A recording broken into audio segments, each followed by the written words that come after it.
कोल्हापुरात बीओटी तत्वावर बांधण्यात आलेल्या 49.9 किलोमीटरच्या रस्त्यांवर टोल सुरू करण्यास स्थानिकांचा विरोध आहे। त्यासाठी टोल विरोधी कृती समितीने आज पुणे-बंगळुरू महामार्गावर रास्ता रोको केला। त्यामुळे महामार्गावरची वाहतूक पाऊण तास ठप्प झाली होती। महिलांनीही या आंदोलनात मोठा सहभाग घेतला होता। शहरात खासगीकरणातून रस्ते बांधायला स्थानिकांचा विरोध होता। त्याला डावलून रस्ते बांधण्यात आले। ते निकृष्ट दर्जाचे असल्याचा आरोप कृती समितीने केलाय।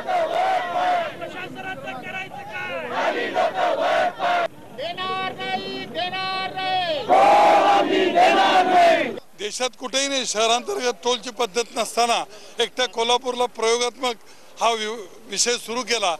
त्यामुळे जनता हे मान्य करायला तयार नाही। टोल मुक्त कोल्हापूर झाल्याशिवाय आता थांबणे नाही। निकृष्ट दर्जाचे रस्ते या ठिकाणी झालेले आहेत। त्यात किती घोटाळे किती गडबड झाले हे सर्वांना माहिती आहे। आणि जर शासनाला फार या IRBचा पुळका येत असेल तर शासनाने त्यांचे पैसे द्यावेत असं आमचं मत आहे।